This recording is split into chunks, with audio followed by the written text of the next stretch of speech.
What is PhoneGate? Bonjour, je suis le docteur Marc Arasi. Je suis depuis plus d'une dizaine d'années la question de santé liée à l'usage des téléphones portables. Et il y a quelques mois, au mois de juillet de l'année dernière, j'ai découvert dans le rapport de notre Agence nationale de santé et de sécurité sanitaire des éléments assez inquiétants sur les valeurs qui réglementent l'utilisation des téléphones portables. Can you tell me who you are? Ces questions, en tant que médecin, je les suis très attentivement depuis plus d'une quinzaine d'années. J'ai été le porte-parole d'une association importante qui s'occupe des questions d'ondes et de santé. Et parallèlement, j'ai participé, et ça a été un travail important, pendant les 3 ans du Grenelle des ondes. And can you describe what your work has been in relationship to PhoneGate? Il y a un an, un rapport important est sorti au mois de juillet de l'année dernière, de juillet 2016, sur la question des radiofréquences et de la santé des enfants. Ce rapport, il a été établi par notre Agence nationale de sécurité sanitaire. Dans ce rapport, il y a des éléments très importants qui sont liés à des mesures qui ont été faites par l'Agence nationale des fréquences, qui a pour rôle de contrôler le bon fonctionnement des téléphones portables. Et à cette occasion-là, donc dans ce rapport, j'ai découvert que 9 téléphones portables sur 10 présentaient un risque pour la santé des adultes et des enfants. J'ai demandé, bien évidemment, à l'Agence nationale des fréquences comme à notre Agence nationale de sécurité sanitaire de m'expliquer ce qui se passait et de me faire parvenir l'ensemble des résultats de ces mesures. Et à partir de là, eh bien, j'ai eu plutôt un refus de la part de l'agence de communiquer.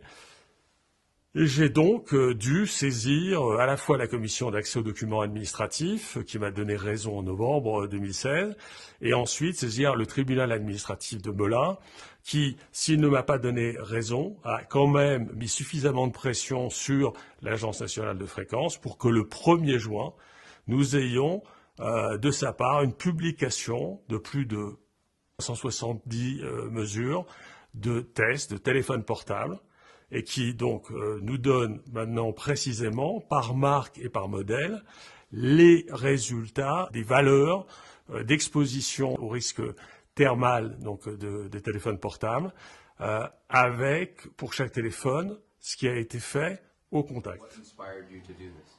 Pour moi, mais je sais aussi pour beaucoup de personnes qui s'intéressent à ces sujets, pour la majorité des utilisateurs, il y a une véritable inquiétude sur la question du risque lié à l'utilisation du téléphone portable. C'est quelque chose aujourd'hui qui fait partie intégrante, j'ai envie de dire, de l'inquiétude qu'on a quand on est un utilisateur de téléphone portable. Par contre, de la même façon, on a aujourd'hui des utilisateurs qui sont de plus en plus addicts à leur téléphone portable. Donc on est dans cette dualité finalement entre des personnes qui sont inquiètes, mais qui sont quand même extrêmement utilisatrices de leur téléphone portable. Can you tell me exactly what is PhoneGate in the millimeters? Le PhoneGate, ça fait écho à un scandale de santé industrielle récent qui est le Dieselgate. En fait, nous sommes exactement dans les mêmes situations, c'est-à-dire une faillite complète des protocoles de contrôle internationaux. Normalement, on l'a vu avec les voitures, puisque le taux d'émission de CO2 était beaucoup plus important que celui qui était déclaré.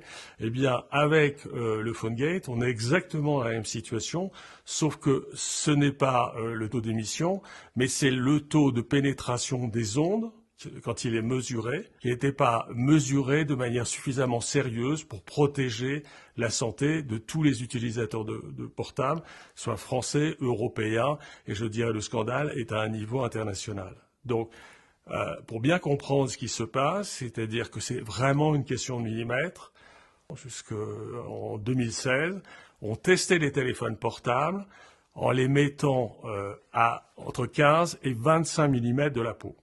quand l'Agence nationale des fréquences s'est inquiétée de cette situation, elle s'est dit que c'était très important parce que ce n'était pas conforme à l'usage réel que nous en faisons. C'est-à-dire que quand nous avons le téléphone, nous, à la main, ou quand nous avons le téléphone dans la poche. Donc, ce qui s'est passé, c'est qu'elle a décidé de faire les tests en contact réel avec la peau, c'est-à-dire à 0 mm de distance. Et tout d'un coup, quand on s'est retrouvé avec des mesures à 0 mm de distance, 9 téléphones portables sur 10 se sont retrouvés très au-dessus des valeurs qui ne sont à ne pas dépasser, avec, pour l'ensemble des téléphones portables, des seuils pouvant aller jusqu'à plus de 7 watts par kilo. Et ça, nous le savons parce que c'est parfaitement documenté. Cela crée un effet thermique. Donc là, nous sommes vraiment dans l'effet thermique des téléphones portables.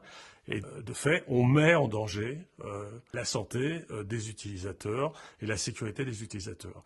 Et ça, c'est parfaitement défini puisque nous avons une réglementation qui impose de ne pas dépasser 2 watts par kilo pour une valeur du tronc et de la tête, et 4 watts par kilo pour les membres. Voilà. Donc nous savons ça. Aujourd'hui, l'ensemble des utilisateurs de téléphones portables français et européens peuvent aller regarder la pénétration réelle de son téléphone portable, non pas celle qui est affichée et qui n'est pas conforme, finalement, à l'utilisation que nous en faisons tous dans notre quotidien. So what is your goal now? What is your hope for all the work you've done? La première chose qui me semble vraiment essentielle est de continuer à obtenir les informations que l'Agence nationale des fréquences donne au compte-gouttes. Je réclame à l'Agence nationale une totale transparence par rapport à l'ensemble des données dont elle dispose et qu'elle n'a pas rendu public puisqu'elle dispose de ces éléments depuis 2012. Donc la première chose, je crois que nous avons tous le droit de savoir quel a été le niveau de notre exposition depuis des années. Le second élément, c'est bien d'informer, mais il faut aussi à un moment donné que les décisions soient prises, et en particulier par rapport à ces téléphones portables qui vont poser un risque pour la santé des adultes, mais surtout aussi des enfants et des femmes enceintes. Donc là, il faut que le gouvernement, les gouvernements, parce que c'est un sujet français, européen et international, décident de soit mettre la pression sur les industriels de telle façon à ce que soit ces téléphones soient remis en bon fonctionnement, soit qui soient remboursés. Enfin, il y aura de toute façon la nécessité de prise en compte pour le consommateur cette fois-ci, qui doit pouvoir être sûr d'avoir un téléphone portable qui ne met pas sa santé en risque. Bon.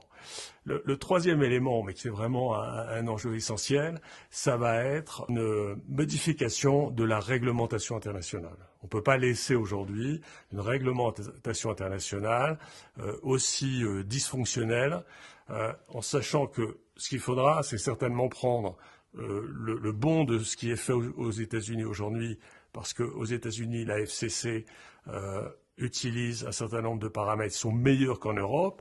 Il faudra prendre ce qui est bon en Europe, c'est-à-dire l'évolution récente sur la prise en compte du fait qu'on doit tester les téléphones à 0 mm de la peau. Bon. Et j'en finirai par là, mais c'est un élément encore essentiel. Il faudra qu'on distingue très rapidement des seuils pour les adultes et des seuils pour les enfants. Parce qu'aujourd'hui, on voit bien, les enfants, dès le plus jeune âge, on utilise leur téléphone. Eh bien, cette utilisation du téléphone, elle doit être repensée en fonction de la réalité. Et donc, il faut très, très rapidement des seuils pour les enfants. Ce qui ne veut pas dire qu'il faut donner des téléphones aux jeunes enfants. Bien au contraire, je pense qu'il faut retarder le plus possible l'usage, le démarrage du téléphone portable. Et je dirais que l'âge de 14 ou 15 ans me paraît un minimum pour commencer à avoir une utilisation régulière du téléphone portable.